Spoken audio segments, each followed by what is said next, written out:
gagawin yan. At bakit? Tatakutin mo ako?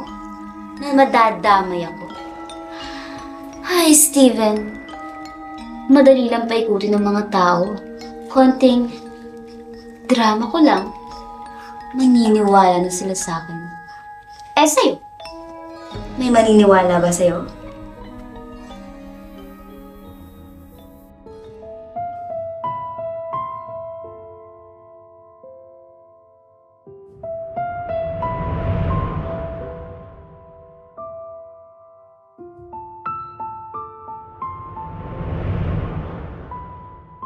Di ba sabi ko sa'yo huwag kang susunod?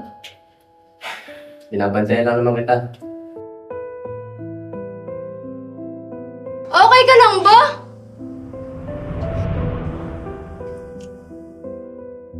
Tara na sa studio, baka hinaharap na tayo.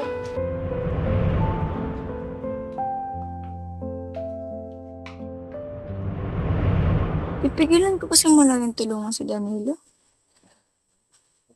Nakikita mo si Danilo? Malaya!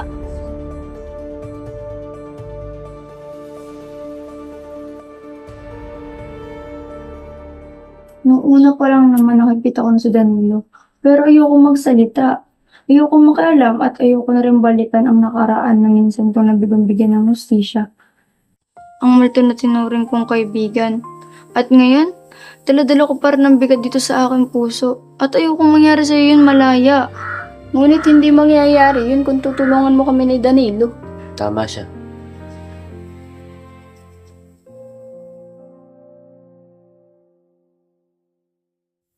Malaya, Danilo! May good news ako sa inyo! Nakuha ko na ang picture ng nanay ni Stephanie. Ito, oh! Parang pamilyar siya sa akin. Parang nagkita na kami. Kung sino man ang mas nakakalam ng sekreto ni Stephanie, walang iba kundi ang kaibigan niya si Kayla. Tama! Kailangan mong makuha ang loob ni Kayla para makuha mo din ang mga impormasyon ng mga magulang ni Stephanie. Alam mo namang inis-inis ako sa babaeng yan. Pero para sa'yo, Malaya at Danilo, para makatawid ka na din sa kabilang buhay, gagawin ko yun.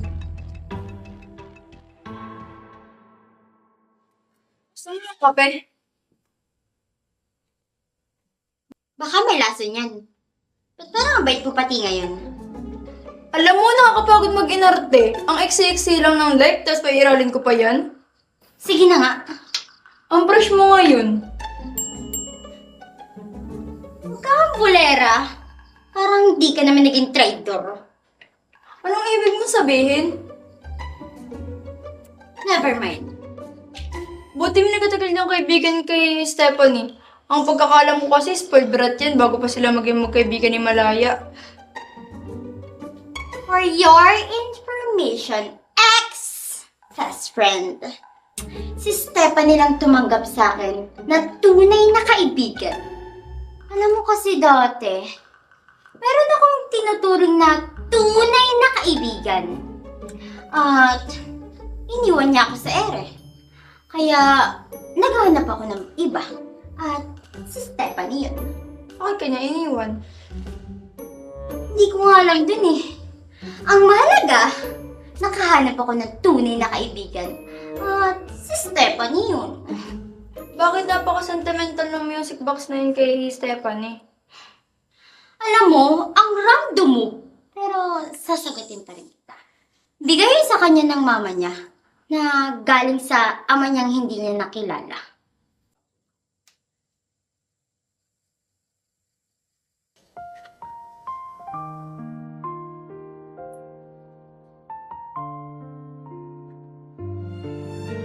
Gusto ko. Kamusta ang trabaho mo? Okay lang na. Okay lang po ako. Ama, kilala mo po ba yung ama ni Stephanie? Stephanie? Yung kababata ko po. Yung karibal ko ngayon sa Sarien.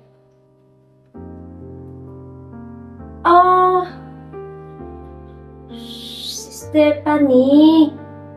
Di ko akalain na makakatrabaho pala siya. Bago pa kami pagkasundo ng aming mga magulang.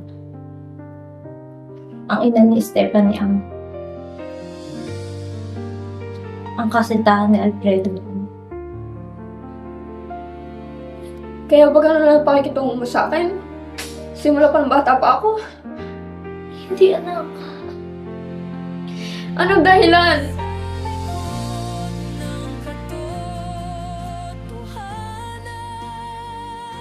May sugat na di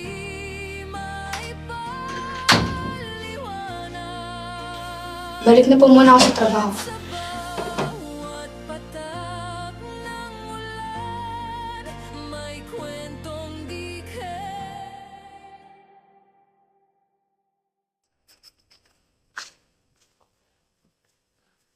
Nasaan si Malaya? Wala pa. Ah, ganun ba? Ay, nasan siya? Nagpapahangin lang. Oh, ayan na pala. Uy, Malaya.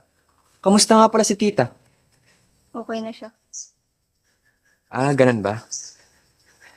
Mukhang pagod ka na. Sige, magpahinga ka na muna. Dito na muna.